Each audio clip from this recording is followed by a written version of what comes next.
Hello, hello. Welcome to the big show, guys. Our 43rd episode. So glad to hear you. So glad to see you. The big show is hosted by myself. My name is Jimmy Smith. This is a podcast, guys, where we discuss a whole bunch of things like modern day issues, men's health, masculinity, and the hard truth about dating, and also simple things like what makes a man a man. Today, we're going to have a pretty good episode. I hope we don't take it too long because my friend over here, Dwayne, this is his expertise, and I have a feeling that he's just chomping at the bit to show his data, statistics, stats. Got a thing or two to say about that. I know you do, man.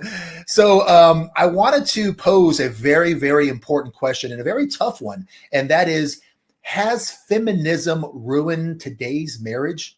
Maybe, maybe not. Hint, yes. And that's the show, guys. There's your answer. So thanks for logging in. But heterosexual romantic relationships have historically been about men courting and men keeping women. It's been a very powerful tradition that's lasted thousands of years, whether it's asking someone out, picking up the bill, or being the breadwinner in the family. Many of the ideas that we have about romance are still based on the main breadwinner or being the main breadwinner in the family. Many of the ideas that we have about romance in particular are still based on, men being the initiators and the directors of relationships, and women kind of being the receivers and the caretakers. Yet society is ever changing, and we're seeing it year after year. Women are increasingly entering the male domains of high-powered jobs and sexual freedom. But is this change for the best? Are we better off for it? Here to help me talk about the subject, as you guys know, is the author and creator of a great website that talks all about this. That website is called pissedoffparent.com. And the author of that is my good friend. So please give a warm welcome to my friend, Dwayne Ward. Hi, everybody. Dwayne, I know that whenever you saw this topic a couple days back, your mouth starts salivating. Yeah, I know it was, because you spent a lot of years and a lot of hours and tons of time putting together a website kind of right down this alley. Yeah. A lot of this came from that. I mean, mine was, it's never something obviously I started out doing. I didn't wake up one day and go, ooh, I can't wait to do this. But it was when I was going through my first divorce, I started, collecting data and information, because that's the kind of person I am. And I kept seeing like reoccurring themes, and, oh, wait, this data set is comparing over here. And then I started looking at, the revolution, the divorce revolution of the late 60s, early 70s on forward, and then the reliance on the government and how those things intersected, and all these different data points. And I'm like, wow, what does this have to do with stuff I'm going through? And I connect that dot, and it turned into that Sunny in Philadelphia thing, where the guy's like getting all crazy and he's got all these lines behind, because that's really what it turned into. But a lot of it went back to feminism. The third wave feminism. I mean, I'll say up front. I mean, I'm remarried, happily married, love with my wife. I love women. I know this. If you don't have the right mindset, the things that we're going to talk about tonight are going to come off like, oh, this guy hates women, he's bashing women. I don't. I love women. They have a very, very important part in society. But it's just what has been changed into, and what has. Wait, I'm over in the big seat now. Oh, no, I'm back. It felt weird. I felt kind of weird all of a sudden. I was giving you the driver's seat.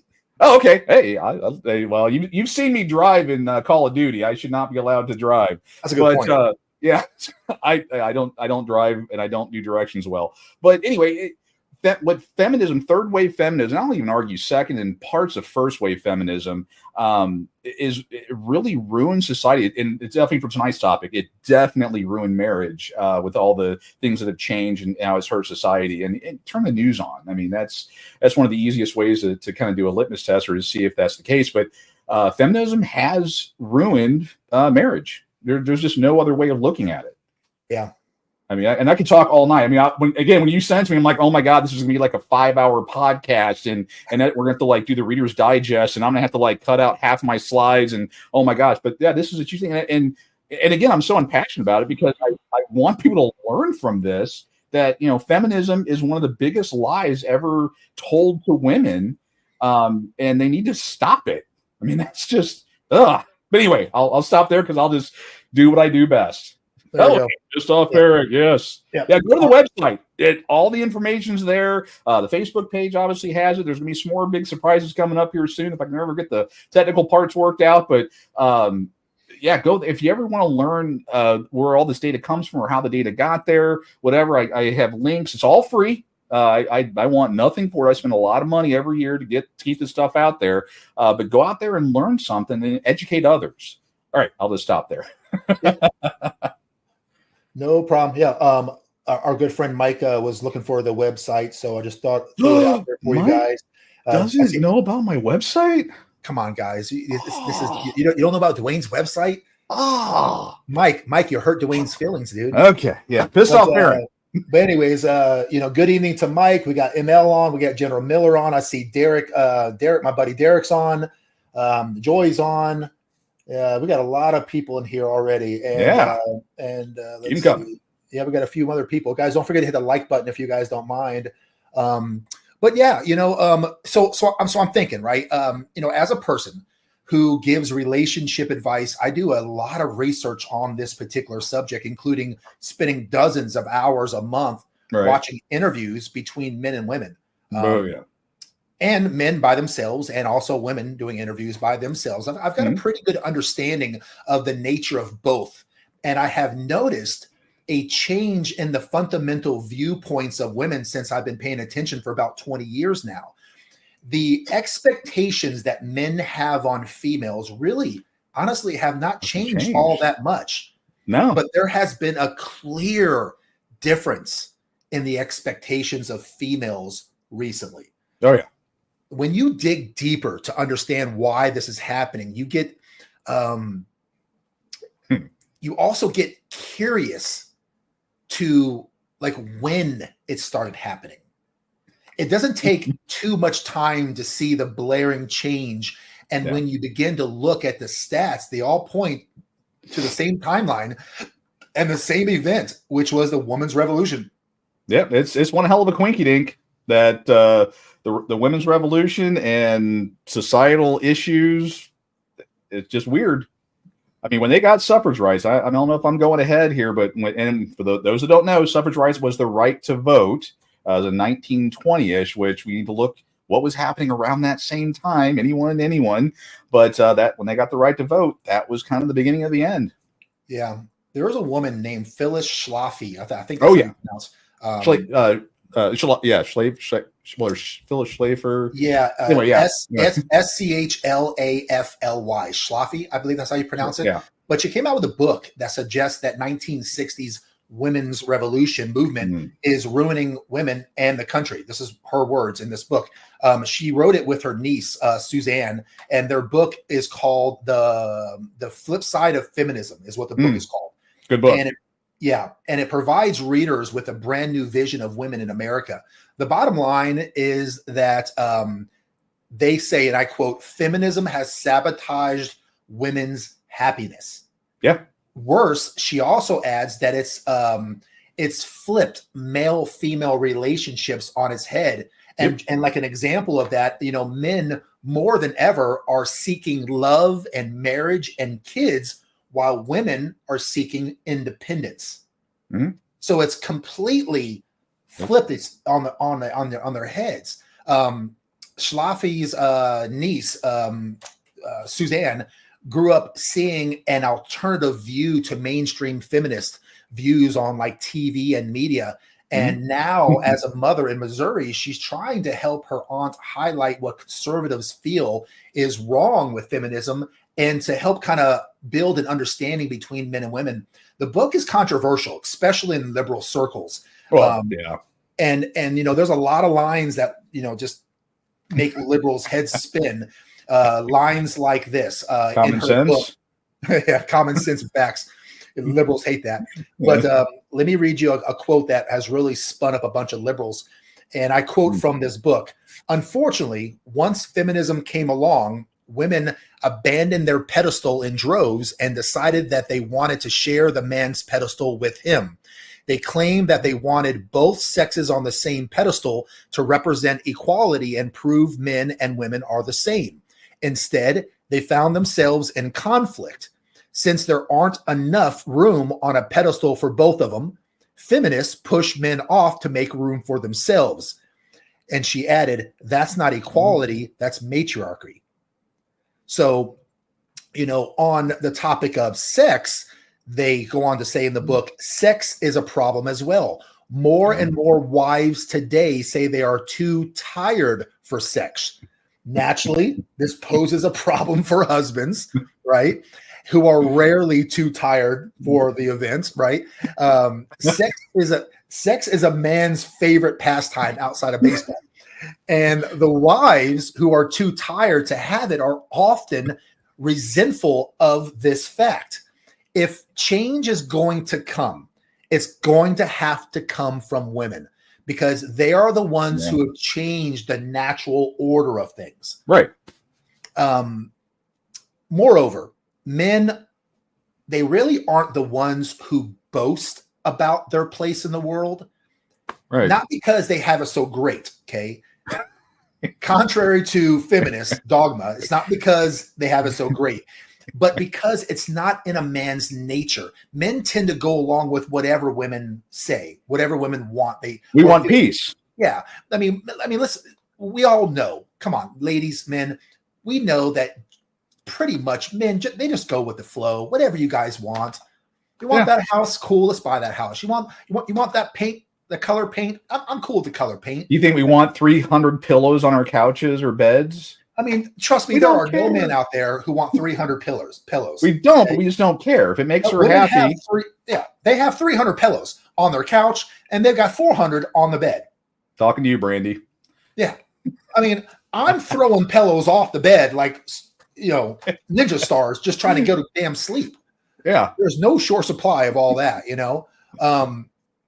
Mainstream media and liberal politicians and pundits also take a big hit. They're blamed for promoting feminism.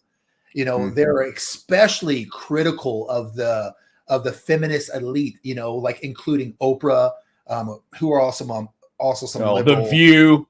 Yeah. Oh, God. Ex-First Lady Michelle Obama. Oh, that CBS anchor, Katie Couric, Adriana Huffington.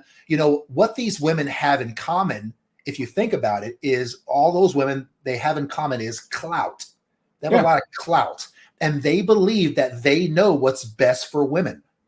And the problem is that the majority of women in this country don't have power. Feminists do. And feminists influence liberals as well as conservatives to conform to the feminist message. So that book talks about all those things, and it's really throwing the far left into a tailspin when those types of books come out. No, a lot of these women start doing their stuff. I still remember almost 20 years ago, but Jennifer Aniston, she came out and said, about childbirth and raising children, you don't need men. And women are watching this, they're listening to it, and they look up to these people. Was there a pillow on the? I didn't see that last comment. He's gonna need that full time when he's on the couch. You know what? I have an old rule. You don't want to sleep with me? Get your ass on the couch. But that's just me. Personally, I don't know why ladies think it's a bad thing for us to be on the couch, because being on the couch is kind of cool because it makes us feel more manly. The reason why is because whenever we're on the couch, it makes us feel like we're out in the wilderness and there's a really angry bear in the next room. True. Yeah, we're kind of worried and scared. Yeah, that's right. But you can't, like Dwayne, you can't even turn on the TV anymore without watching this woke agenda pushed down your throat. Shows like you pointed out, shows like when you look at TV shows, right? Not necessarily talk shows, but TV shows.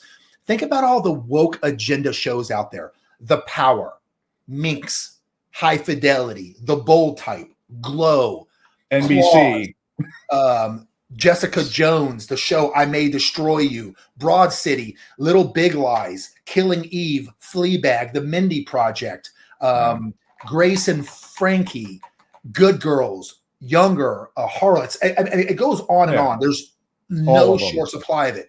And you've got man bashing and women praising talk shows also all over TV. Shows like The View that you pointed out. God. The Real. Yeah, Ellen The View and The DeGeneres. Real. Yeah, The Real. Ellen DeGeneres. Wendy Williams. Watch What Happens Live is one of them. The Daily Show is one of them. Last Week Tonight. It goes on and on and on. So it's just so many of them. And all TV commercials. Show me one TV commercial where a guy outsmarts a woman, or a woman doesn't need a man.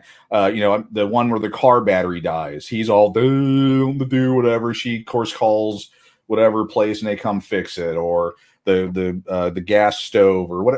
Every commercial is the guy's always the idiot. The girl's always driving.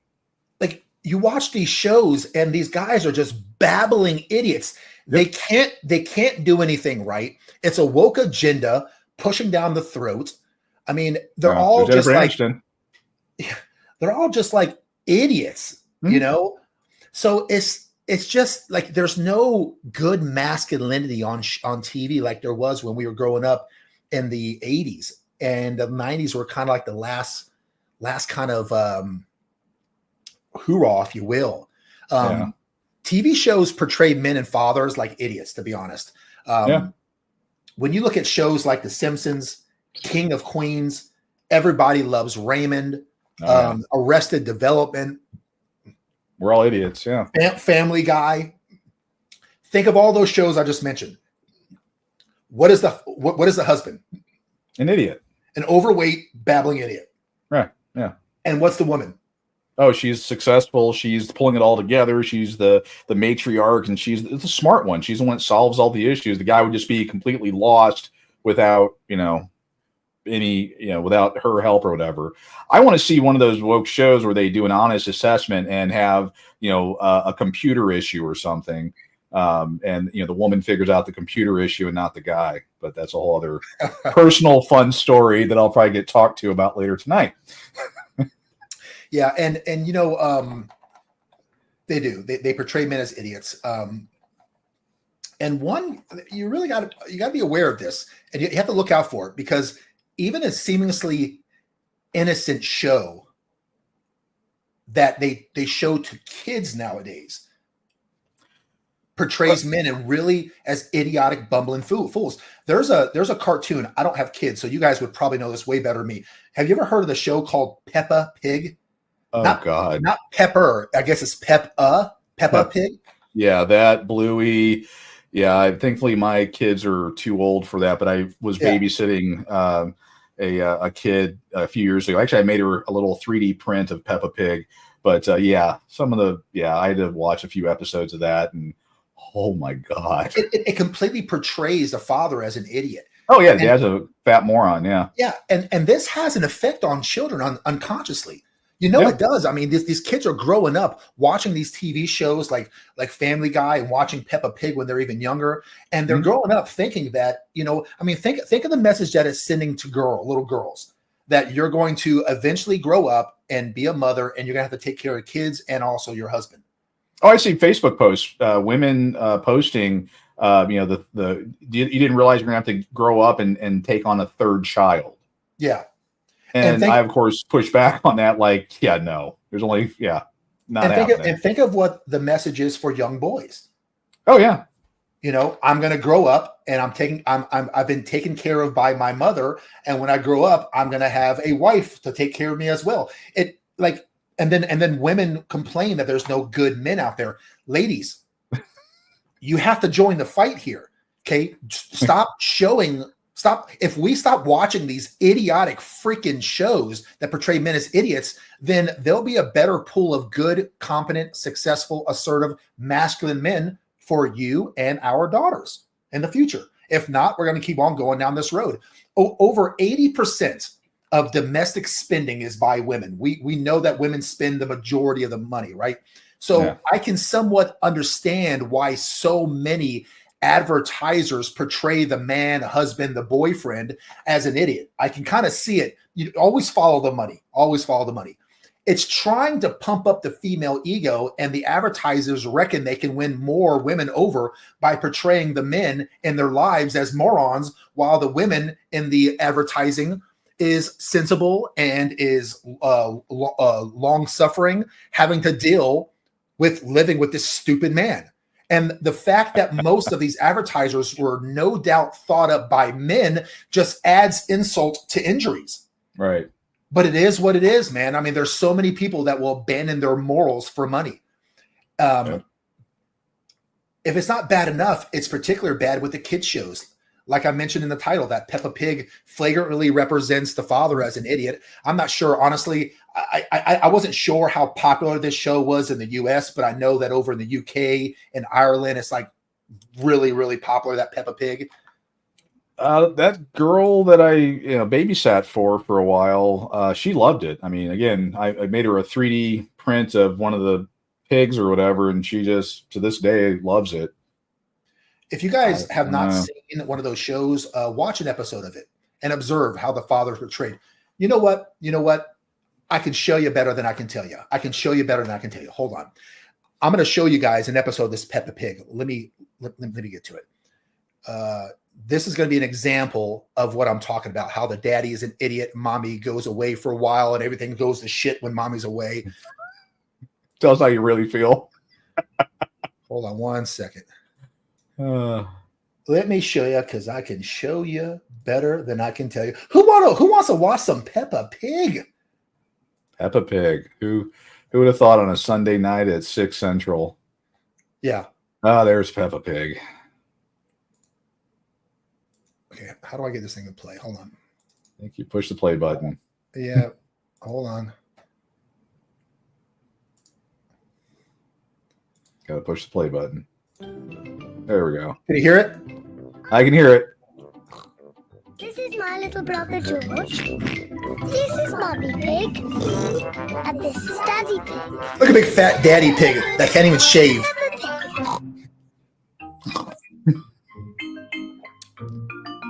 I wonder who provides the house and the car. Mummy Pig and Daddy Pig have a new picture of Peppa and George. We should put this lovely new picture on the wall. Leave it to me. I am the DIY expert of the house. Are you sure you can do it? Of course. I'll just put a nail in the wall and hang the picture on it. Very good. I'm just off to visit Granny and Grandpa Pig. All right, so far what we got here is all the wife wants to do is hang a nail. She wants to hammer a nail into the wall and hang a picture frame. Let's see how competent this man is. I'll see you later. And please don't make a mess. Mess. Goodbye. Goodbye. Daddy, can we help put up the picture? You can watch, and then you'll learn how to do it properly.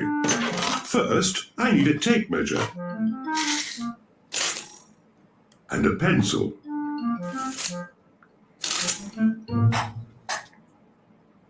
That is where I'm going to put the nail. Where's his beer? Wall, Daddy.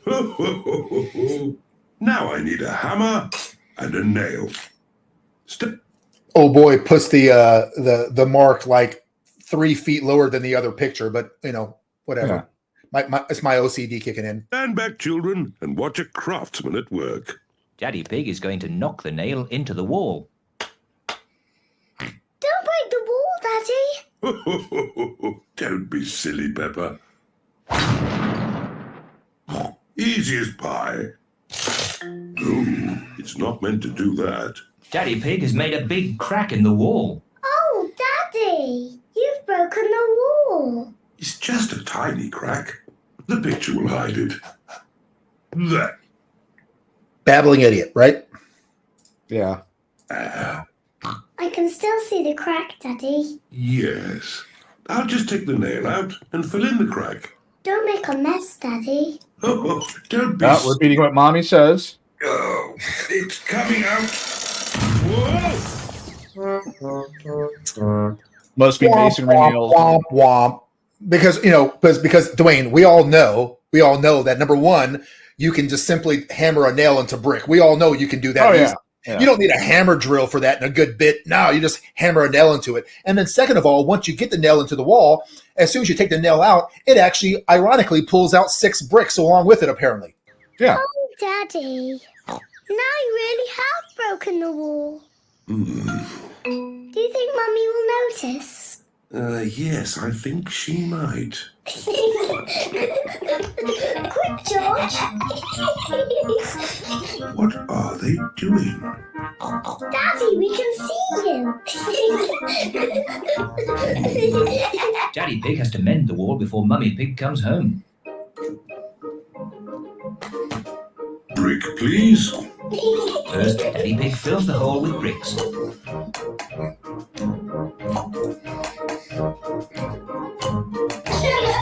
Where's the mortar? No mortar at all. Yeah. Next, Oh, there we go. Oh, that's how you do it. Yeah, that's how I always saw it. Easy as pie. then Daddy Pig paints the wall. No, wrong color. I can see that one happening. I've done that. And anyone who's ever laid bricks just rolled over right now and shaking their head. Oh. And of course, because the dad's such an idiot, he can't paint a wall without getting it all over the living room, but whatever. Yeah. Good as new. The wall is mended. Hooray! But look at all the mess they have made. Goodness me. We'd better clean up before Mummy comes back. First, Daddy Pig quickly washes Pepper and George. Then Pepper vacuums the floor. And Daddy Pig tidies up the tools. Mummy! Mummy Pig is home. Oh, they're all scared. Mommy's coming home. Mummy! Mummy's here! Quick, pretend nothing has happened. And of course, the book's upside down. Yeah, Hello. nothing to see here. What have you been doing? Oh, nothing. Yes, I can see you've been doing nothing. Oh, I yeah. thought you were going to put the picture up. In all the excitement, Daddy Pig has forgotten to put the picture up. Oh. Well, I'm no expert, but I'm sure it's quite I'm easy. no expert. It's quite easy. Oh, there you go, folks. She did it. No big deal. See how easy it is for the woman to do it? Don't leave it to a man. He'll just mess it all up. Yes, that did look quite easy. But when you did it, Daddy, it looked really hard. Shush, Pepper, don't tell anyone.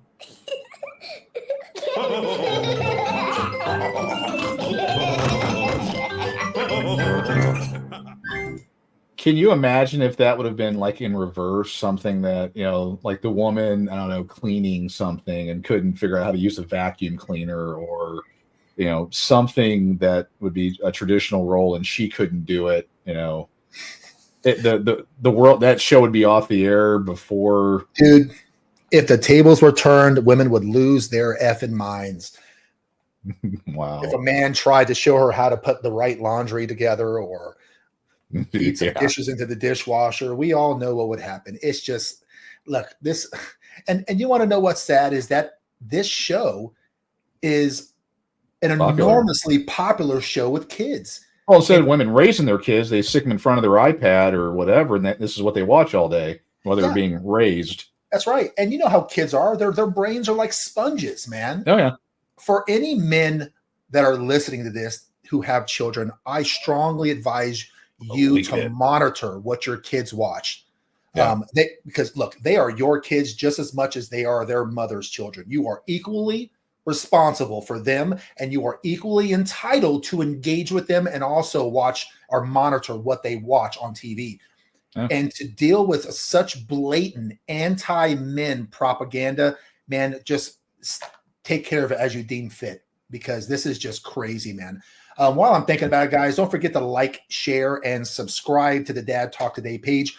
If you guys don't mind, make sure that you guys are subscribing to the YouTube channel. We're trying to really boast up the numbers of our YouTube channel. We're doing well. We have like 17,500 people, but I want to get it to 100 grand, to be honest. Well, And actually, I think it's next week. I caught part of it. They're going to be releasing that documentary, the part 2 documentary for. Oh boy, I'm losing. I'm getting old. John Mast. John Mast, yes, part 2. Eric, with Dad Talk today, he's going to be releasing that for free. Which I got to talk to him about his business model, because I know I'm going to give out. That was a time-consuming and very expensive to put together. All the way around. So Eric's got an interesting business model, but he is going to be releasing it for free, so people can learn what happened to John Mast and from the court case. But anyway, yeah, that's next week, I think. Yep, it is. You're right. So be sure to sign up. The absence of the father, and especially the absence of male masculinity, is going to continue to erode or corrode young boys. Yeah. Between the TV shows and the movies, if you suppress masculinity, it will create weak men in the future. Women who leave their marriages, women who have children outside of wedlock, women who push feminism is contributing to the very weak men they hate. Yeah. Women like this, women who choose to make these decisions, are responsible for weak men, the weak men of tomorrow. Period. Moms turn babies into boys, but it's dads who turn boys into men. And when the dads are absent or emotionally absent, then the boys aren't taught to fight. They're not taught to hunt, defend, and protect their women. They're not taught to work hard, march forward, and march towards your fears, provide, become a lamb and a lion, stand up and shake hands and make eye contact and walk on the street side and open doors for women. Will your boys grow up to be a passive aggressive man, or will they grow up to provide, protect, and preside? Lead his family. These are the questions that we have to ask ourselves when we raise our boys. Women and men both have integral parts in the development and the raising of children. Yep. But what we're seeing, though, is that the father, when he is pulled from the nuclear family, the rates of bad things these kids do when they grow up that land them in prison, that they do to hurt women, the drugs, all these things. It is overwhelming how important fathers are, because when you plug a father into the life, the stats look pretty damn good. When there's single mothers raising kids, you're looking at 85% of all prison inmates are raised by single mothers. It's just really, really bad stats. Yeah, from the website, all the data is provided, but 90% of runaways, 71% of dropouts, 85% of people in prison, and 75% of rapists. Those are the stats, and they're not getting better. From fatherless homes, right? Yeah, all from fatherless homes. Yeah, that's there's 5 good ways that feminism, in my opinion, has ruined America. Number one, it hurt marriage in a big way. Oh yeah. Women want to wait so that they can keep up their identities longer, and men are finding easy sex nowadays. And, and that takes away the big reason for men to get married. So that's one way, is women are trying to find their identities longer. They're waiting longer to get married, and men are out there just having easy time getting sex. And that's one thing that's been hurting the marriage rates. Number 2, it undermines child rearing. More kids are in childcare than ever before. And we know that when they're in childcare where discipline is lax, it results in an epidemic of bad kids, childhood obesity, and bullies. That's what it contributes to. Number 3, a 2-income trap. A trap. We both know with both the husband and the wife working, it's hard to live without life's luxuries. So you have this 2-income trap. Number 4, it undermines college sports. It's actually worse than that for number 3. Because again, this was all set up by our government. Again, put your tinfoil hats on, but they wanted the 2-income family because they could get taxes from 2 different people, raise taxes, get more of that income, and then of course destroy the nuclear family. That was a lot of why they did that. There's a book, a number of books, and other, you can go to the website and get that information. But that was one of the things that they did. They wanted to get women out of the house because they could generate income off of them. And then, of course, when the kids got put into daycare, they could then teach them what the government wanted to teach them, and then the cycle just continued and kept getting worse. So that, I had to interject there, but that was another big reason. There's other different parts in there, but that's another big one, is that they wanted to pull women out to do that. And, I mean, I could talk about the sex. I mean, there's a lot of data, a lot of good data on the points you presented so far. I think feminism undermines college sports as well. When you look back at Title IX and how it's impacted, it's ended so many male-only sports at a lot of colleges. And number 5, it emasculates men.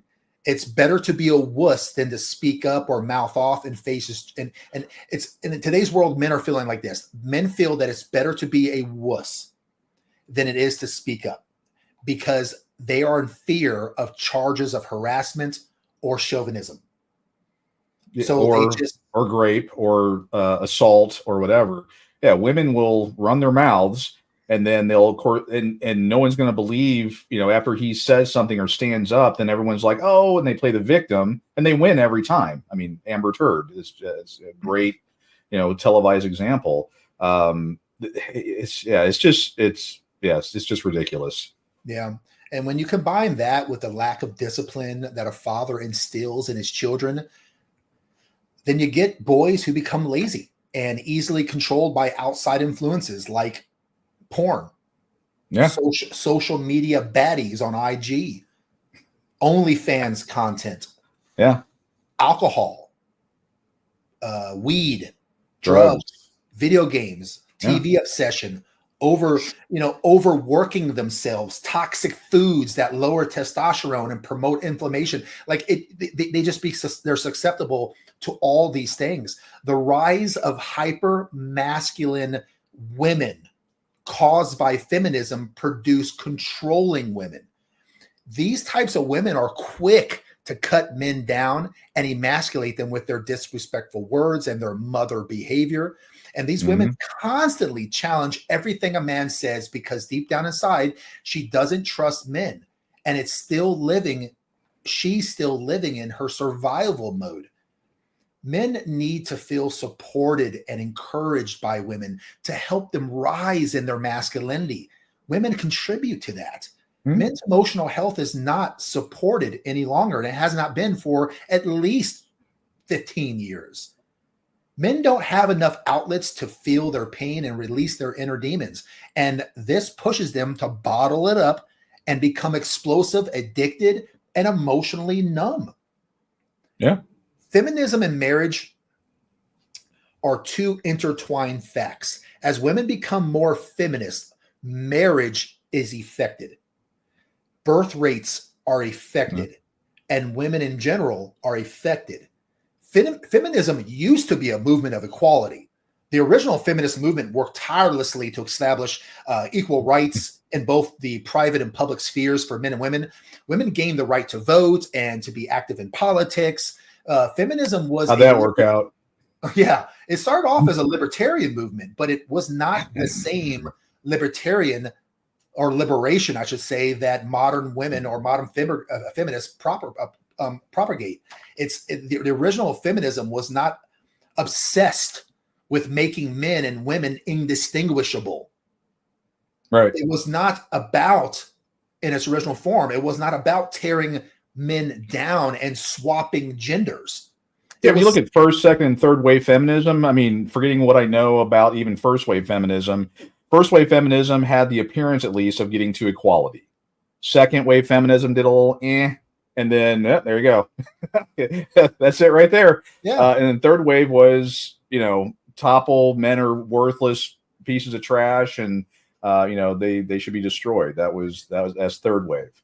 In the beginning, it was simply to gain women and equal standing with men, so that they were not seen as any sort of property or slave or unequal voice in a vote. That's how it really started.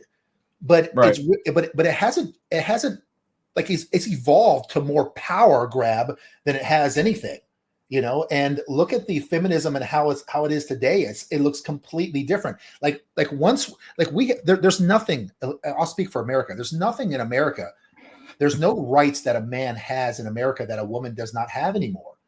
We've won the battle for feminism. We've given and created an environment and a country where women can be and whoever they want to be. They have a voice now, and that's all great. That's what we all fought for. But women didn't stop there, man. They didn't stop with crossing the finish line. They want power now. They want to make everyone completely equal, despite the fact that there's not equal outcomes. Well, they don't even want equality. They want betterment when they're not equipped to be better. I mean, we can joke about the DEI thing with the airplane that happened, I guess, a week or so ago. It was a female-run thing where they designed the door hatch for the plane. It blew at 40,000 feet or whatever it was. Blew off the hinges. Yeah, just gone. I mean, and they're supporting this stuff, and they're wanting to get in places where in a lot of ways they don't belong. And for the ones that are like, "Ooh, what do you mean? If your house is on fire, do you want a $120 woman coming in to drag your 200-pound butt out, or do you want a Jimmy coming in there to drag your butt out?" I'll wait for your answer. Yeah, I mean, and it's not about suppressing women. It's common sense. I mean, we're different, ladies. If you live alone and someone comes in your house at 3:00 in the morning and you call the cops, just be honest with yourself. Do you want 2 female cops showing up, or do you want 2 male cops showing up? Right? I mean, when it comes down to it, I mean, let's just be honest. And let's talk about the happiness. Let's talk about feminism and its effect on happiness for women. Okay. Everyone strives to be happy. We earn money, we switch jobs, we take vacations, we plant new flowers, we do things to obtain happiness.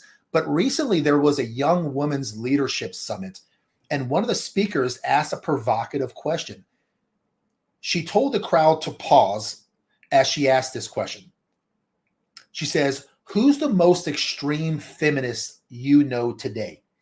And people would shout out Chelsea Handler, Lena Dunham, Sarah Silverman, Alyssa Milano, people like that.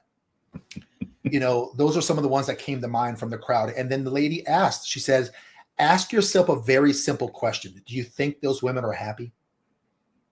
There's no chance that they're happy. Can I share a graph? Can I share a graph I have up here that talks about where women's happiness is? Yeah, you got one? Yeah, let's throw that up here. I came prepared. This is data on the demographics of women that are on antidepressants. For the folks who don't know, that's because they're unhappy. White women, 45 plus years old, over, we'll just say, I'll be nice and just say 9 million women. That the line that's going straight northward, that's women. They're not happy.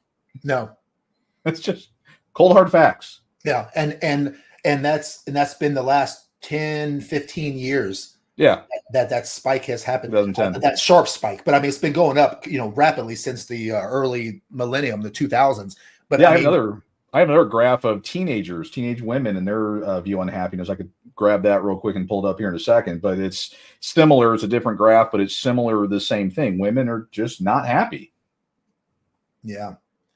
And why do you think, Dwayne, that there's so much unhappiness in women that are 45 and older compared to the women that are 20 or something? I'm glad you asked that. I think it's because a lot of women are realizing that feminism is a lie. They've been sold this bill of goods their entire life. They destroyed good men. They put their little yellow or pink hats on, did all that nonsense and rallied and did all that. And now they got their 12th hole punch from the ASPCA for their cats. And they're going, "Oh my God, I've been lied to. No man wants me. I've nailed the wall something fierce. Yep. I'm a completely incorrigible, horrible person.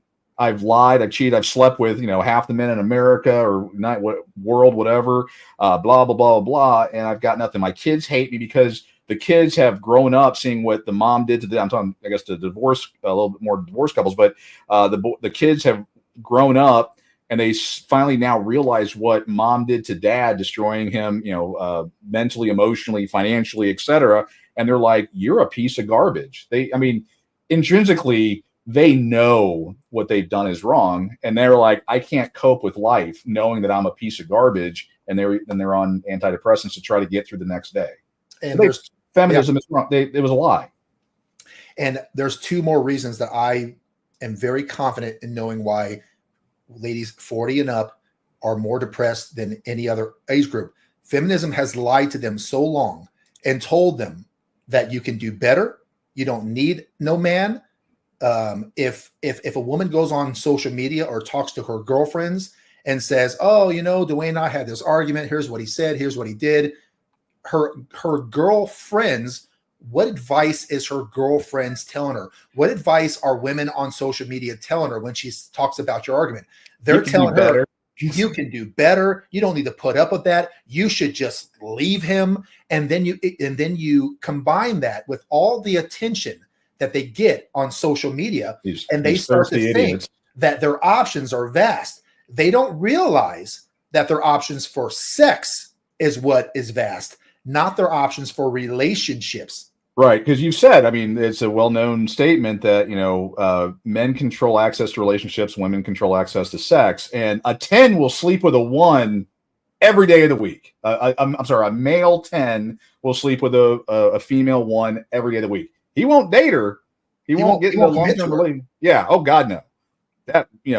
And what happens is these, 1s, 2s, 3s, whatever, think, oh, because I can sleep with a 8, 9, 10, I deserve one. But no 8, 9, or 10 would ever touch them outside of, a one-night stand or something. And so what happens is these women are divorcing their men because they're unhappy. And we're going to get into those stats here in a little bit. And then they get out here on the open dating market, 40 plus, and they have a really tough time finding a man that will commit to her. Right.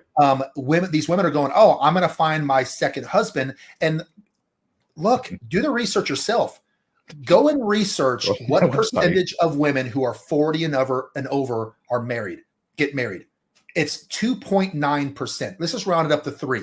So by the stats that I saw, only 3% of women who are 40 and over get married. Because if men are the ones in control of relationships, and we're the ones who say you are my wife or you're not, we're the ones that get down on one knee and present a ring, then you have to ask the men, what do you look for to make you want to marry a woman? And a lot of the reasons, not all, but a lot of the reasons why men get married is to start families. Right. Can a woman who's 40 and up start family? No. Who's looking for a 45-year-old woman to give him babies? Well, and then a lot of times, though, is that the man's already been divorced. He's already been raked over the coals because, again, the divorce laws overwhelmingly favor women. Again, that was that whole second, third wave feminism nonsense. And men are like, why would I get back into a situation where I can have all my possessions taken? If she just wakes up one morning, because again, was it 80% of all divorce? Well, 78% of all divorces filed by women. And I have the chart over here somewhere, but I think it's like in the it's in the 70 percentile. Is the reason that they filed for divorce is because they were unhappy. They didn't get, the trip to Paris that they wanted, or they were just a little upset or whatever. And they can just check out and take all the guy's stuff. Even, and the guy's like, why would I put myself back in that? At least we're learning that. And that's why younger boys aren't getting married. 69% haven't had of millennials have not had a relationship and don't want to get into a relationship. I think it's 63 or 69%. Can't remember the number off the top of my head. Again, it's all on the website. But they're like, look, I saw what mom did to dad. I'm not doing that. That's insane. I wouldn't even, I would never even imagine what. And the thing is now men are going, what do you bring to the table? And for a 40-plus-year-old woman, and then, of course, the guy's not dumb. He's seeing what the woman did to her previous spouse, and they're going, I don't want to be number 2 or number 3. Now, you got your thirsty idiots out there. They're getting less and less, thankfully, but they're still out there. But guys are going, what's the point? Why should it's because, guys, we look at things, I guess, differently than women, because women are like, well, I'm all this. Guys are like, I don't care. How are you going to make my life better? How can you contribute to my empire? Yeah. How you do this. And I got all this and my, my 4 kids and my this, that, and the other, my mounting college debt for my gender studies degree. And I'm on the blah, blah, blah. We're like, I'll bag you, but I'm not going to get into a good, and again, women today, they're not wholesome. They don't bring a lot to the table. They're all combative. And well, I mean, again, all the ones that are disagreeing, I mean, go out and check the Facebook and all that. Well, I'm a power bitch and I'm a this and I'm a that. And no man, blah, blah. Guys are like, I could care less. I don't want this. I would rather stay at home and play video games and work on my empire than deal with your nonsense. Right. It's true, man. I mean, I'm 51 and I'm like, zero drama. I will not put up with drama. I will deep six any relationship in a second. I don't care what kind of relationship it is. If there's drama, get the hell away from me. Yeah. I'm going to put up with the crap. So, I mean, look, folks, the radical feminists of today are not happy. Many of them don't have husbands, or they've been divorced and remarried a couple of times. Many of them don't have close relationships with their kids, if they even have children at all. Well, they ride the penis carousel like crazy, and then they're like, "Oh, I'm ready to settle down with my Arby sandwich." Not happening. That actually reminds me. That was my second point. I got off track. The second point I was going to make on why women are so unhappy past 45 is because feminism crams down women's throat that they should not have kids.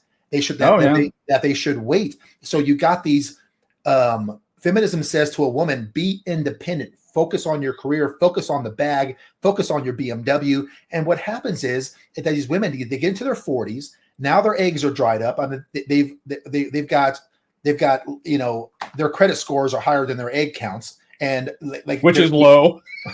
They can't have kids anymore, and they're 45, they're 50, they're 55 years old. They're looking at their girlfriends with their families and now their grandkids, and they're happy, and the people with children, and they're sitting back with their 2 dogs and their cats, regretting their decisions. Yeah. Yep. And it's getting younger and younger. If a man hits 55 years old and he regrets it, he can still have kids. Men age like fine wine. Women age like milk. If you're a woman, cold hard fact. Geriatric pregnancy begins at 35. After 40, and there's not a lot of doctors that's going to recommend kids. And after 45, it's pretty much a wrap. So women are sitting here, and ladies, I've said this before. I'm going to be honest with you. You can discredit me because I'm a man. Do it, whatever you want, your life.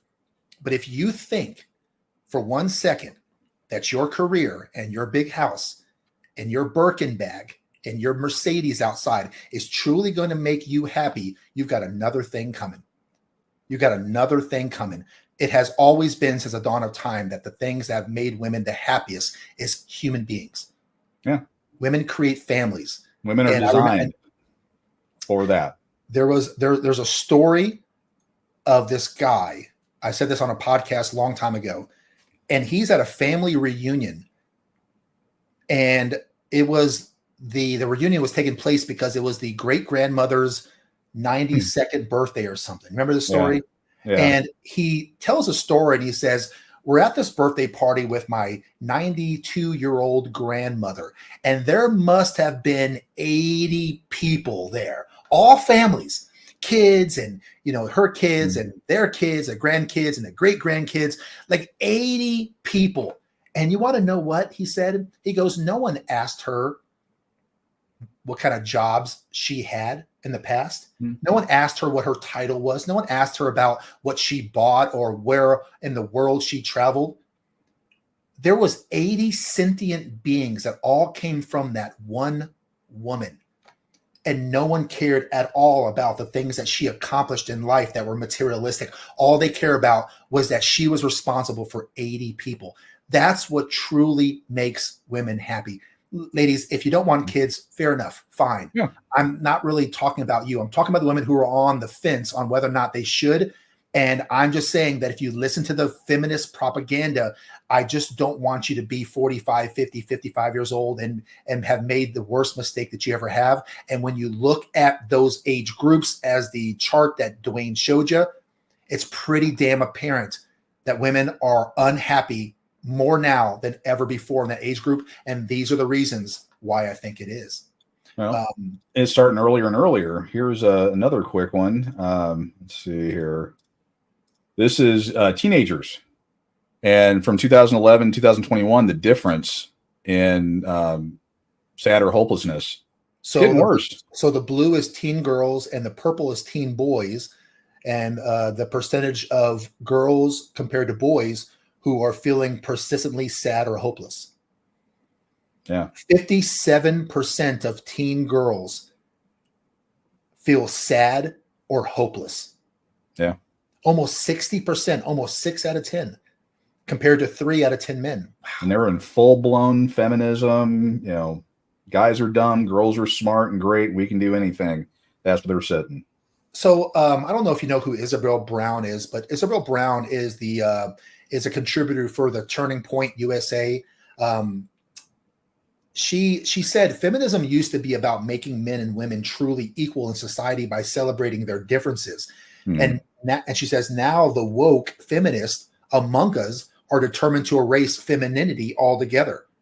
And I've seen that as well. You know, men and women are biologically different in their body size and the shapes of men and women. They think and react to situations differently, and they even operate in society differently. If you can look up any number of studies on the difference between men and women, any marriage book will explain the emotional and mental side of the relationship and the difference on how men and women take on that. When a feminist says that a man and a woman can be or should be the same, she is making a grave mistake that her predecessors would not agree with. When feminists use false data and stats to prove that women are not treated equally with men, they're making their second misstep. One of the biggest arguments that feminists make is the gender pay gap. And this argument, right? This argument really took traction about 10 or so years ago. And it even continues to be a talking point amongst feminists, despite the fact that it's been debunked countless freaking times. Yeah, it's like flat Earth stuff. I mean, it's insane, and they still. I mean, they still go with it. It's that go-to, and then also, actually, I just posted an article on my website a couple days ago on when men would get custody more often if they asked for it. And it's been thoroughly debunked a million times. I put my 2 cents into it. It's on the website under my blog section. But yeah, the gender pay gap. When I remember first hearing this one, I just sat there. I had that dumb look on my face because I'm just like, I'm hearing one of the stupidest statements ever, because there is no gender pay gap. I mean, it can be debunked in so many different ways. I mean, again, the type of jobs that people are going for. I mean, I don't see women out there in the oil fields on top of roofs hanging shingles. Yeah, I don't see them there. And if it was true, company owners would hire only women, because then we could get away with just paying them 75 cents on the dollar. I mean, that's true. It's like, guys, I mean, when you hear any argument, my argument, apply just a second of common sense to the argument. Does 2 + 2 = 4? Do the sniff test on it, because that one, and people believed it for a while. It was surprising. I remember the first time I heard it, I'm like, you gotta be kidding me. People believe this nonsense? But I digress. Well, let's go to the comment section. A whole lot of people chiming in. Let's see superiority. Yep. Yep, they do. Back in Adam and Eve days, if you read good old Genesis, it's a pretty good book. The whole thing about, she wants Adam's position, and he's like, nope, it's mine. Yep. Todd says they were fooled. Totally. Tracy says, hey, this single mother of two raised both her boys to become real men that join the military and protect us. Awesome. And look at that. The guys in the chat room. Boom. Yeah, you're going to find, this is, again, this is one of those things where you're always going to find the one person that lived to 100 years old smoking cigarettes. You're always going to find that person. Or you're always going to hear about Uncle Joe that he smoked a cigarette, 2 packs of cigarettes his entire life since he was 10. He lived to 110 and died of old age. The data and the statistics bear out that feminism is one of the hugest lies around, and the data shows that feminism has done so much to hose the world. it's one of those. But you're going to find occasional stories. I mean, I raised my boys, without a mom. They turned out good. Okay, I mean, we could do that all day long. Anyway. Yeah. Oh God, another one of my favorite topics. That's a good point right there, that Wayne makes. Yeah, on that topic, actually, I've been watching old episodes of 21 Jump Street, TV series that came out in the 80s. And it's actually, I watched the older stuff because I like to see like how popular media, how they messed with people's heads back in the day. Because you can actually see, once you learn good arguments and learn to see these things, you can watch older shows and just see how they started changing that narrative around. But they had one on a young lady that did that. It was all about feminism, and the way they framed the argument was actually hilarious. But they use a lot of the same nonsense they even try today. But they're a lot of them do that, because they don't want to wake up to the fact. That's why a lot of people hold on to that topic, is because they've done it and they don't want to admit to themselves that they were wrong. Yeah, I get it. So a couple months ago, Dad Talk Today flew to London. You remember that? Oh yeah, remember when I got across the pond. Yep, and we went there to interview Jordan Peterson and Warren Farrell. Warren. And while in London, Eric, Carol, and myself had a chance to meet Dennis Prager. Really? The founder of Prager University. Yeah. Here's a picture there. Wow. You don't look big next to him. Let me tell you something. Dennis Prager is a big dude. For anyone looking at this picture, Eric looks tiny, right? Eric is 6 foot tall and 260 pounds. The smallest guy on there is 6 foot tall, 260 pounds. I'm 6'6", 260 pounds. Dennis Prager is a big dude, man. He is. And I even said to him too, I said, you're bigger than I thought you would be. He goes, I get that all the time. But the point of bringing it up is because Dennis Prager writes for Town Hall, and he said that feminism's main goal is to make women strong and unafraid, and has women achieve this goal? And he writes, no. Feminism has created what is undoubtedly the weakest generation of women in American history. He goes on and he says that his grandmother, who never heard the word feminist and never graduated high school, was comparably stronger than almost any college-educated feminist that he's ever encountered. Modern feminists are afraid of life, Dennis said. They're afraid of differences of opinion, and they're especially afraid of men. Women today suffer from depression at twice the rate of men, and clinical depression is continuously on the rise. We saw that number. You saw that number. And guys, for those of you who do not know, I'm a clinic director that runs medical clinics.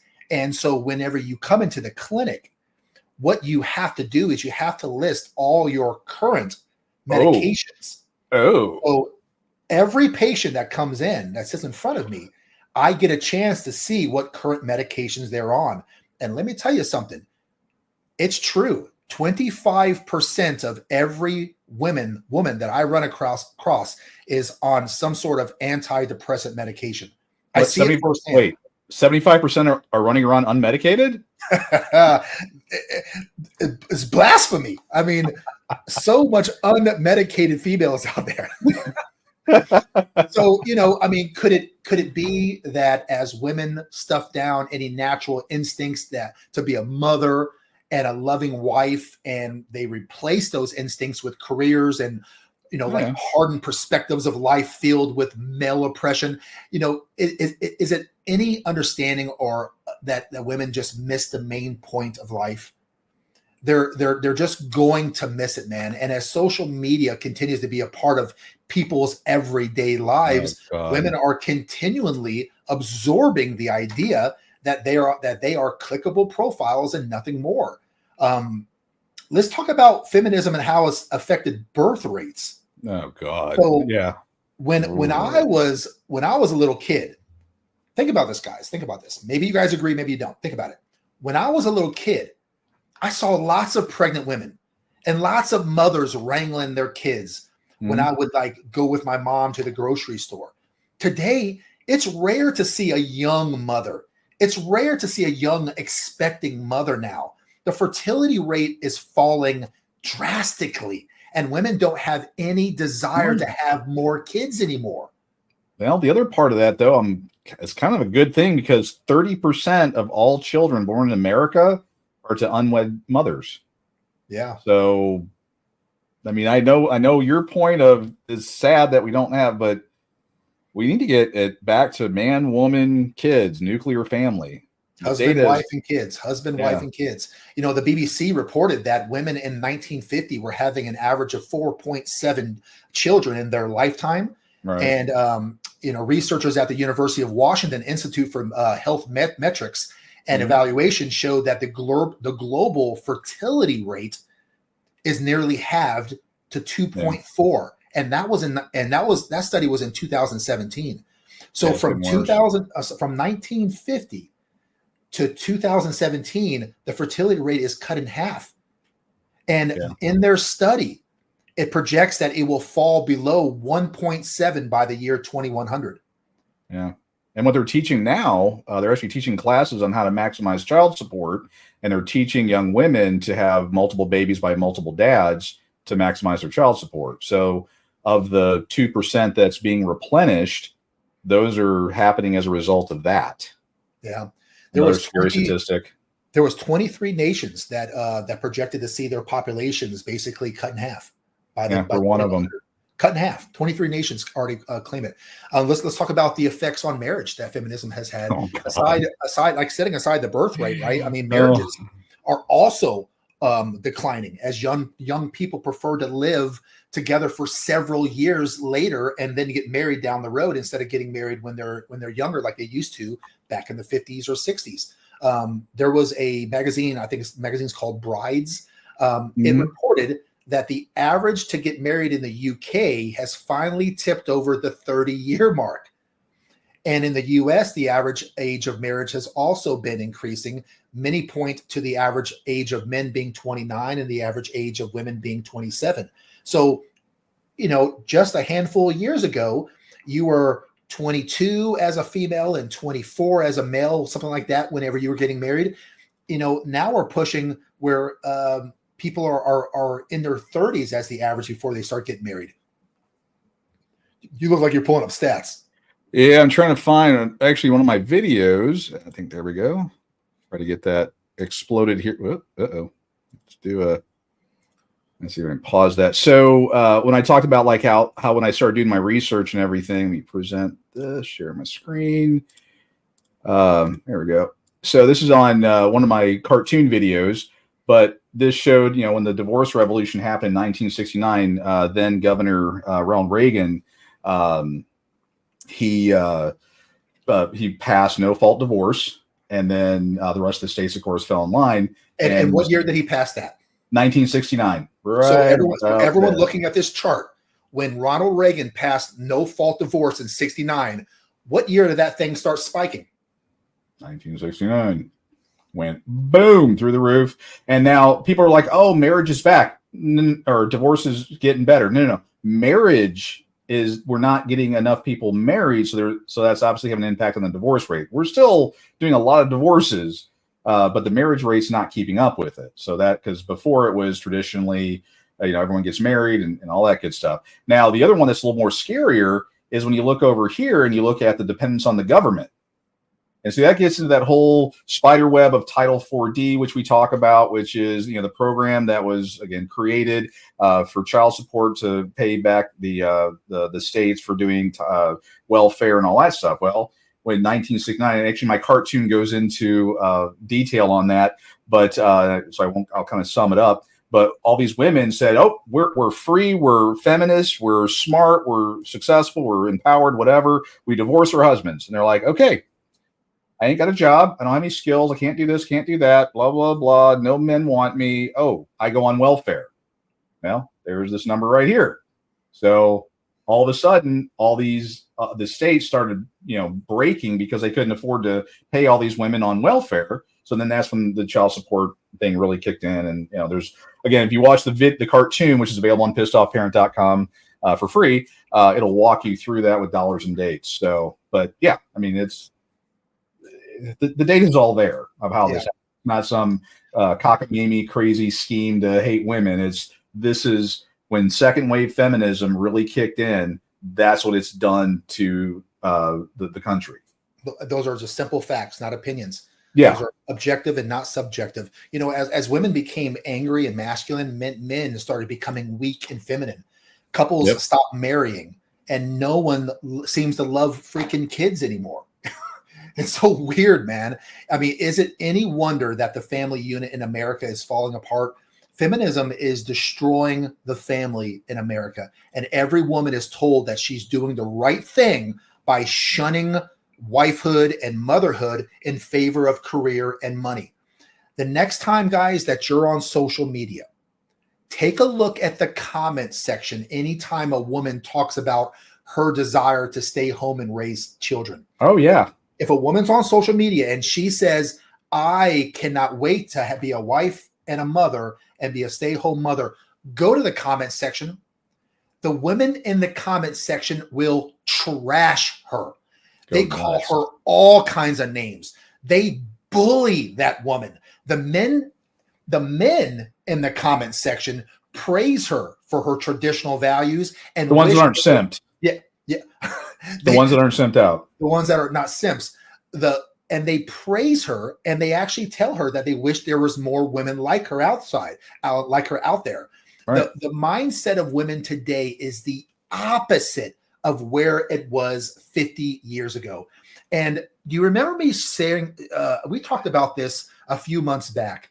Do you remember me sharing with you the single childless birth rates of women by 2030? Do you remember me telling you that? Yeah. How like it's getting so bad out there, and women are not giving men what it is they want for marriage. They're not giving men femininity. They're not giving men cooperation. They're not giving men peace. Babies. You know what would I say? Peace, right? And so what you have is PEACE and PIECE. Throw it out there. Both pieces, yeah. And so what happens is that when men are looking at these hyper masculine women who are more focused on their career and being boss bitches, as they say, their words, not mine, men are going, no deal. I'm not marrying that shit. You combine that with all the awful laws and no fault divorce, men are just not really getting married. And there are companies who like Raymond James and Principal and Prudential and Morgan Stanley. These are companies, if you guys don't know, who have trillions of dollars of money under management. They're the ones who manage your 401ks, your IRAs, your Roths. Whenever you guys have those, they're the ones that manage those 403bs and things like that. They've got very smart men and women who trade the market in not only individual funds, but also mutual funds to make sure that your investments grow. So what they do is they take these brainiacs and they start to look at future projections, because if they can look at future projections, it gives them an indicator on what stocks to buy and what stocks to freaking sell. Yep. Okay. You know what? Let me just show you the video. Okay. Let me show you this, guys. Let me show you this. This is what. Hold on. I had those stats on my website too. Yeah. 1 second. I'm not as while you're pulling it up. Just know that right now Congress is trying to once again tax your 401k and IRAs again. Just a little side note. You want to share your screen to? Yeah. Okay. Sorry, I'm not as computer literate as my buddy here is. So also keep in mind too, right? Keep in mind this, guys. This is how we talked about this, I think, even last week, maybe the week before. Every woman who was ever born on the planet Earth, 90% of every woman who has ever been born, 9 out of 10 women, have given birth to kids. They are projecting that it'll be 50% or less in the next few years. Let me show you guys what I mean. Check this out. It's only like 2 minutes long. As I've always said, feminism is a deception, right? Women are not designed to be independent of men. We are both designed to work together. But feminism will be tested soon because we're going into hard times. And there soon people have to revert to their natural gender roles. We're heading into difficult times when there'll be no food in the supermarket, no gas in the car, no posh lifestyle, and only real men who can go out there and hunt and gather and farm. Feminism will be exposed as a scam. There was a study by Morgan Stanley Financial. They did you can go find it too. It's online. It's called The Rise of the She Economy. And in that sort of research, they postulate that by 2030, women between the ages of 25 and 44, something like 52%. I hope I'm getting my numbers right. Something like 45 to 52%. It's over half. Yeah, it is going to be over half of women of marriageable age will be single for the rest of their lives. They will not reproduce unless they get unless they get artificial insemination, but they will be unmarried and childless during those stages by 2030, which is like a very, very steep incline. In fact, they are so certain of this that they did this research on Morgan Stanley so their investors would know what to invest in the coming decade. Wow. So they're invested in box wine, right? And invest in cat toys, invest in it's not a joke, guys, when we say this. In ovum freezing, in reproductive technology, And pet dogs. Cats, dogs, whatever. What is going to be hot in the future, and this is what you can expect, and so this is what you should put your money into. So if we're already making predictions of where we should put our money, I think we need to look at why this is the way it is. Now, if you go and you follow the logic of Bloomberg or Morgan Stanley, Forbes, whatever, they will say this is a great success. This is a glowing, great progress of humanity. Well, finally, women are independent. Whenever you hear women say, like we heard last night from the 20-year-old girl, I want to give up my independence, right? Okay, I wanted to say this, but I didn't. Independent of what? If you're independent of something, what were you dependent on that you're now independent of? Right. And whenever we hear this, remember I was telling you about how we've been hearing the same lingo from feminists for a long time. That's one of them. I want to be a strong, independent woman. Okay, independent of what? Independent of men. That's what it is. And they've already achieved that. There's more women in. So, I mean, that's some scary stuff, man. I'll go you one better.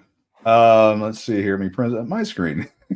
If you go to pissedoffparent.com, let me push that over here. You'll find that article and a few others, The Rise of the She Economy. And it has the information from Morgan Stanley that walks you through it. Yeah. If you guys want to get educated, I mean, I don't have them categorized because there's such a volume of information here, but you can go here. I got all kinds of stuff that are on these topics, but you can go there and click on Rise of the She Economy and go right to it. I probably should find a way to link to that and throw it into the chat. But this stuff is out there. Yeah. So, let me clarify a few things. If you're young, if you're single, and you want to be married, there's nothing wrong with you, and you should be working a job, earning money, and contributing to society. I'm not saying that those things are bad. If you, on the other hand, if you are a wife or a husband, and as a couple, you guys can't have kids again, or you don't want to have kids, there's nothing wrong with you. Yeah. However, as women, it's your choice to choose whether or not to be angry and demeaning towards the men in your life. It's your choice whether you will have a kind servant's heart or be malicious or have a cold attitude. No matter what you choose, ladies, you have to understand something very, very important. Women control access to sex, but men control access to marriage. If you want marriage or even a long-term relationship, an LTR, then you must qualify for it. Men have to meet your qualifications for sex. Yeah. So you will have to meet his qualifications for relationships. So what do men generally want? Fit, feminine, not feminism, feminine. That's right. if y'all are confused on the difference, we'll talk through it, but should be common sense, but apparently it's not. I've given these tips before. Ladies, if you just do these 5 or 6 things, you will land yourself an LTR. Fit, feminine, cooperative, submissive, childless, low body count. If you are a young girl, no body count. Okay. If you are a young girl and you can stay childless outside of wedlock. I'm not talking about the ladies who were married and they had kids and they're divorced. Okay. Men do give passes for that. I'm talking about the ladies who were never married and had a bunch of kids outside of wedlock because of poor decisions or poor sexual discipline with Pookie and Ray Ray. Okay. Do you want a car with a lot of miles on it? And watch your body counts, ladies. You can go ahead and buy into the feminism all you want, because feminism is a way of telling women that no matter what you do and what decisions you make, you should not be held responsible or accountable for that. And women can tell you whatever freaking shit they want to tell you. But let me be honest with you. I'm going to be straightforward and freaking direct with you. Okay. If you want to date other women, then listen to what other women want. But if you want to date a man, if you like men, then the only persons who really matter is men. I say the same thing to men. So don't get all spun up. I tell men all the time, you got to be A, B, C, and D. And they go, oh, I don't want to have to do all that. Listen, the only people that matters is the opinions of women, and women want these things. So you must have those things in order for a woman to want you. It's the same thing in reverse, ladies.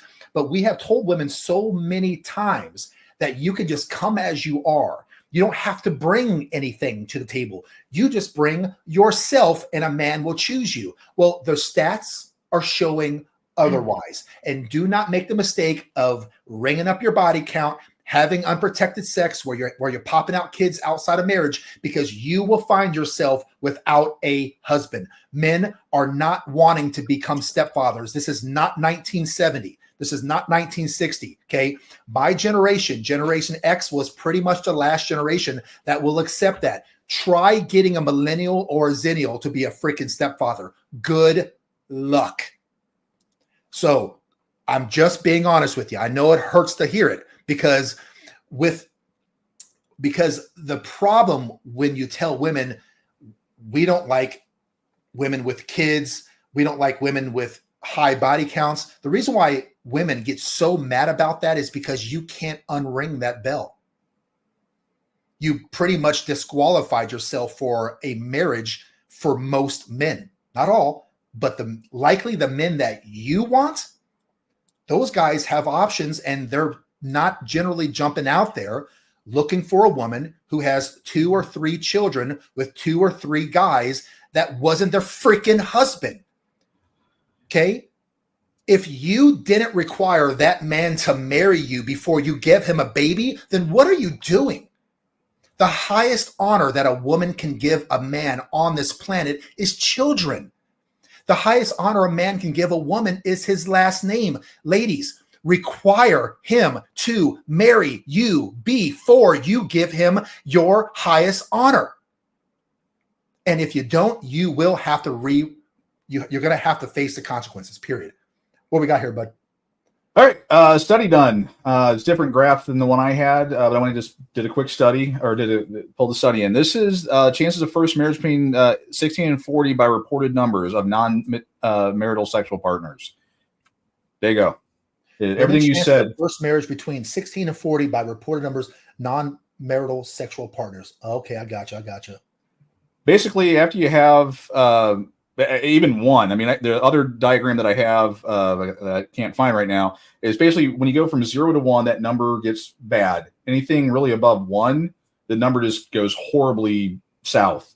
I wish I could find the right graph that really, I don't want to say dumbs it down, but just really sinks that point home. But women that have more than 0, their chances of marriage or long-term relationships goes in the pooper. That's the nicest way I can put that. Yeah. I'm going to show you guys a stat too, but before I do, I want to point out Jeremy B coming through with a $50 Woo, Jeremy! donation to the channel. Jeremy, we appreciate you. You are Thank a you. long-time listener of the Big Show. Dwayne and I, you're a friend of the show. We appreciate you. You always drop good knowledge, man. Thank you for all that you do, and thank you for your donation. Let me show you something here. I'm going to show the ladies a few more stats, and I'm gonna show premarital sex partners. Where is that? Okay, check this out. Thinking of the one I have. Check this out. There you go. Check this out. Another good one. So this is the distribution of women's premarital sex partners by marriage. Okay, so this is the percentage of women out there who have had 0 sexual partners in the 1970s. About 2 out of 10 had 0 sexual partners before they got married. Okay. By 1910, and guys, 1910 was 14 years ago. We know it's worse now. But even back in 2010. I was like, wait a second. My apologies. Come on, boomer. 2010. Gosh, man, time flies.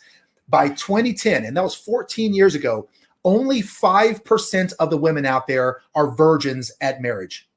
Okay. Look at the amount of women who have had 10 or more sexual partners in 1970. Okay. I was born around that time.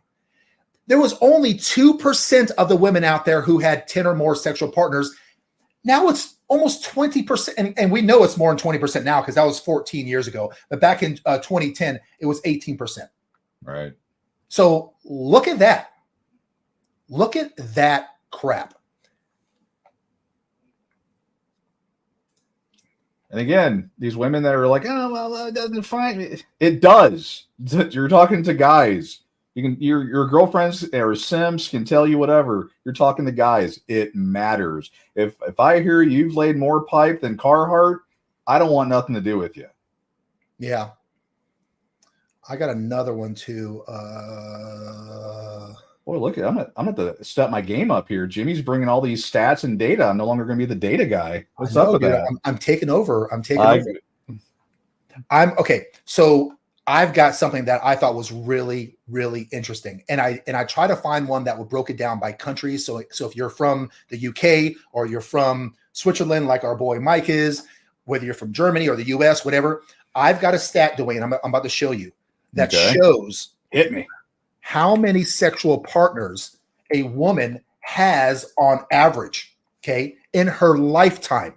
So if you're a woman listening to this right now and you're going, well, they told me to keep my body count down, but what does that mean? Because, let's be honest, it's subjective. When someone says high body count to me might mean 10. High body count to a woman might mean 25. Okay. To Dwayne, high body count means 2. Well, check this out. Sorry. That's where I'm at. Check this out. This is okay. It's broken down by countries. In pink, I don't know if you guys can see that, but that shows 2 or less sexual partners. In green, it shows 3 to 10 sexual partners, and in blue, it shows 11 or more sexual partner, or 11 to 16. Now, what this is how men view high body counts. So let's go to the US, okay? Let's go to US, which is down towards the bottom. Yep. Okay. This is the feelings about number of partners by country. In pink, the men in America, and it says here in pink, at what number of sexual partners do you think a person is too sexually conservative? Okay, so men in America think, all right, if in her lifetime she only had 2 sexual partners, we think that's conservative. We're okay with that. That's conservative.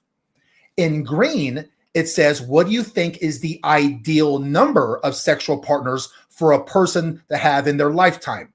Okay, and men think that between 3 bodies, 3 and 8 men should be 3 and 7. That's UK. And in the US. So men think that a woman in her entire lifetime should have no more than 7 sexual partners. At what number of sexual partners do you think a person becomes too promiscuous, or what men would call a 304 or a HOE? Men in the US think that if you're a woman and you sleep with 8 or more sexual partners, have 8 or more sexual partners in your lifetime, you are too promiscuous. Not in a week. Not in a week. Right. In your life. Some women are confused by that. Yeah. So ladies. But what if you were in love? I'm not saying this is my opinion. I'm not saying this is Dwayne's opinion. This is the opinion of men who are, and there was thousands and thousands of men in all these countries who were polled. And this is what men, by and large, are thinking. Doesn't necessarily mean my opinion or Dwayne's opinion. So don't bring your hate mail to me. But most men feel that if you have more than 15 sexual partners in your life, I'm sorry, more than 8. More than 8, then you have too many body count. You have too high of a body count. Well, that correlates with science. They had a study done on the website somewhere that, scientifically, women that have sex with one person, they attach to that person. If you have more than one person, then you can't give all of yourself, physiologically to that person. You're not going to be in it for the long haul. You're not going to be able to, stay with that one person, which that's hoe math. Right. Yeah. I'm going to ramp my stat game up. You brought it today. I brought it today because I knew these topics were going to be controversial. I knew the podcast was going to be a little bit long because we had a lot to cover. I also knew that these topics were going to be controversial. So what I wanted to do was make sure that this wasn't necessarily a representation of my personal opinions or your personal opinions. No, yeah, it's data. This is data, stats, statistics given by men of multiple countries, of timelines going back to 70 years ago up until now. And a lot of these stats don't even represent up to the year 2024, which is where we're at now. They kind of stop around 2010, some of those things. So we know that the last 14 years, it's only gotten worse.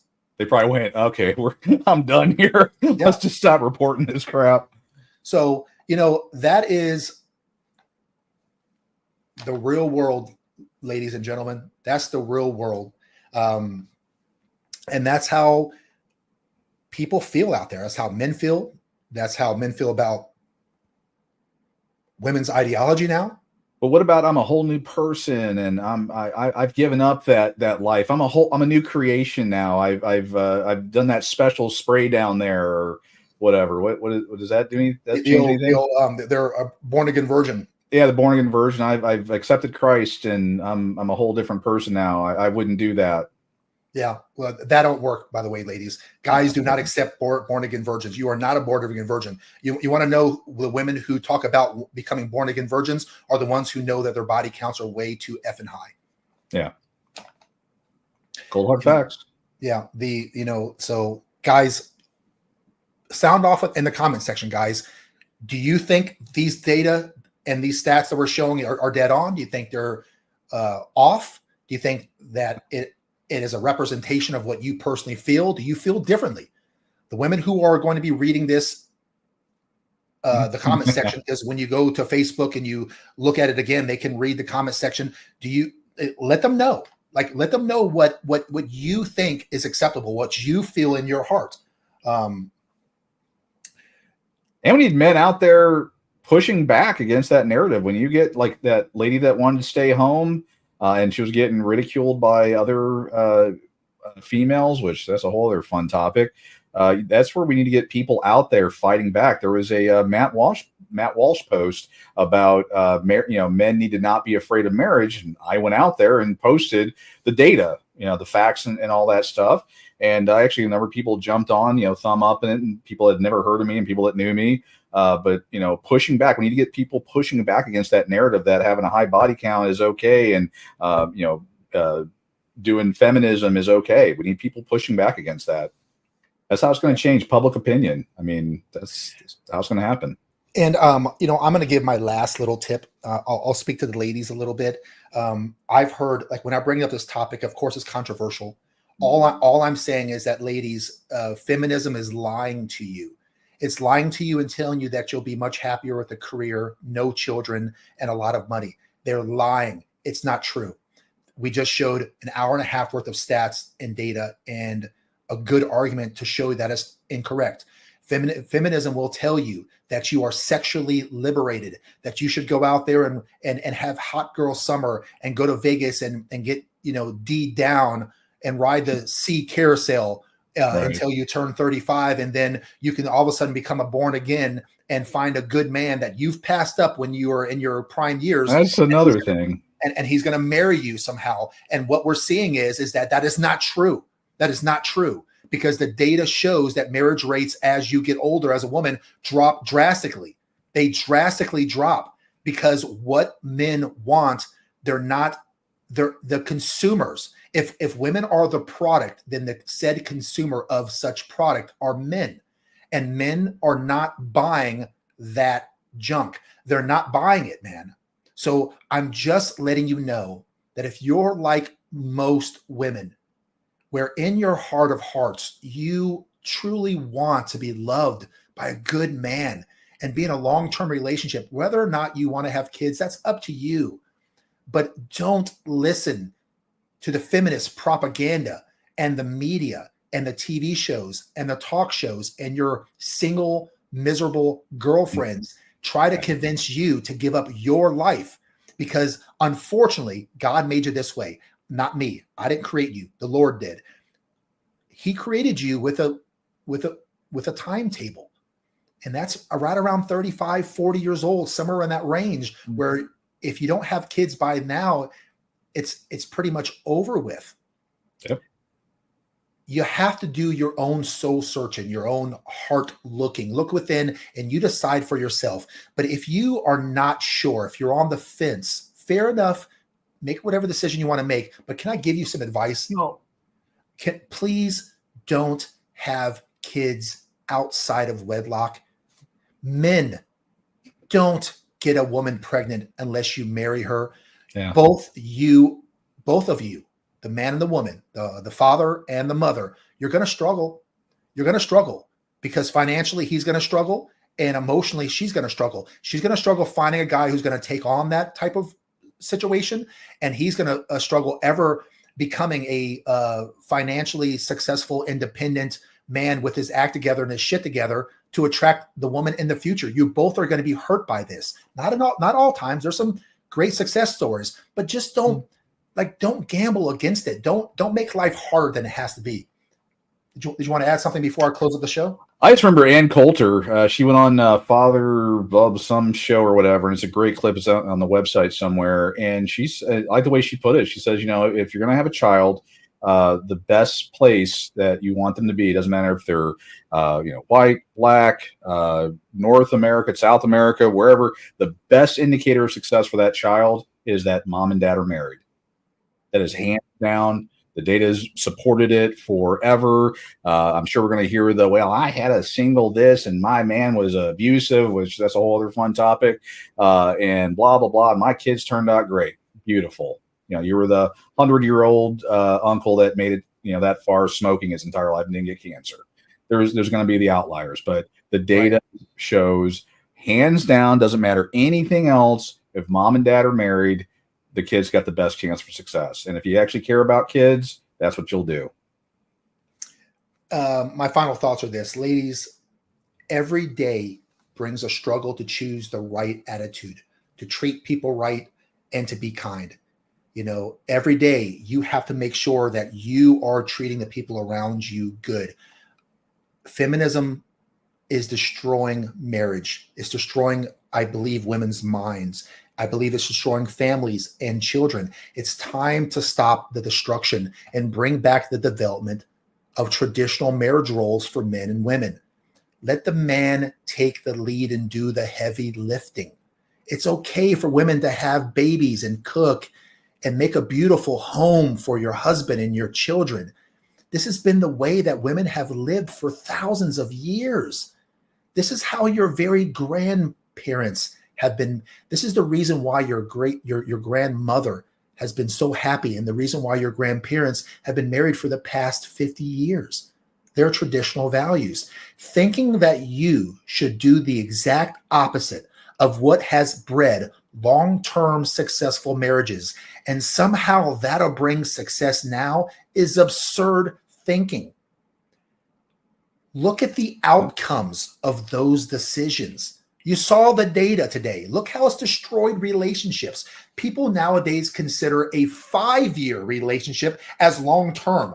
Like, wow, 5 years, you guys have been together forever. Shoot, back in the day, 5 years was just getting started, man. That wasn't even like the 7-year itch time frame or whatever. No. Actually, one thing I did want to bring up, and I think Chuck mentioned a little bit, and I don't want it to be confused, this whole, getting married and having kids. We're still a ways off from that. Feminism is just, one big part of it is, our marriage / our divorce laws with the facts or the data that I put up earlier about the no-fault divorce. Until that gets repealed, men should not be getting married. We should not be having children in or outside of wedlock. I know people are going to hate that, whatever. Those are the cold, hard facts. That was part of my Matt Walsh pushback on his thing, is that, it's a bad deal for men. Right now, women file for divorce 70, 80% of the time. 80% of the time it's because they're unhappy. They didn't go to Paris that year. And when they get out, they get cash and prizes for doing it. It's a bad gamble for men. And men have actually, we're seeing the data, men are checking out of marriage altogether until those laws change, which in Oklahoma just introduced a bill to finally repeal no-fault divorce. That's a good first step. Other states need to do the same. But for now, men should not be getting married, and they should sure as hell should not be having children. Because tomorrow, your woman could wake up, decide you didn't like the economy class Paris trip, and divorce you, take everything you owned, everything you will own, your kids, and a lot of times your life. So I don't want anyone to misunderstand, kind of like, I don't want anyone to, close out the show and go, yeah, I'm going to commit to her or she's going to go to hold me and go, you know what? I love you and I want to get married and let's have kids. No, we're not there yet, because she can change her mind tomorrow and it's all over. Ladies, you're the ones that's going to have to change it. Men have been sounding off about our displeasure for the past 20, 30 years. Is falling on deaf ears to politicians, is falling on deaf ears to even other women. Too much money. And women, you guys are gonna, if you agree that feminism is a cancer, please rise up and start to push back with us. You're the ones that your voice is very, very powerful. Well, and you know how women can fix this? Women can start getting into those chat rooms and stop giving their gal pals a free pass and the go girls and all of their nonsense. They need to be ones to tell the child support office to go screw themselves, not how much money can I get because the guy upset me. You know what? I know it sucked. He cheated on you. Whatever that story is. Don't get into the child support scam. Get a hold of women. You get a hold of your senators, congressmen, and tell them, repeal Title 4D. Tell them to stop no-fault divorce. Women are going to do it. Men have been saying it for decades. I was just watching 21 Jump Street earlier today, and they were talking about it from 1988. Nothing's changed. It's gotten worse. Women, if you want things to get better, as Jimmy pointed out, you're going to have to change it. You, not the men. You. Y'all created it. You fix it. Ladies, think about it. Think about it and make the best choice for you. Don't wait until you are past 40 years old, alone with your cats and your great career, sitting in an empty house as you watch your friends happily married with families. You will regret it, and it will be too late to do anything about it. We need your voice. We need your help. The future of our country and the future of loving husbands and wives need your help. Guys, I want to thank everyone for tuning in to today for another episode of The Big Show, hosted by me, Jimmy Smith. I really, really, really appreciate it. On behalf of my co-host, Dwayne Ward, and the creator of Dad Talk Today, Eric Carroll, please keep pushing to be the best version of yourself that you can be. We'll see you again here on Dad Talk Today every Sunday, 7 p.m. Eastern, 6 p.m. Central. Until then, you guys have a great week, and we'll see you soon.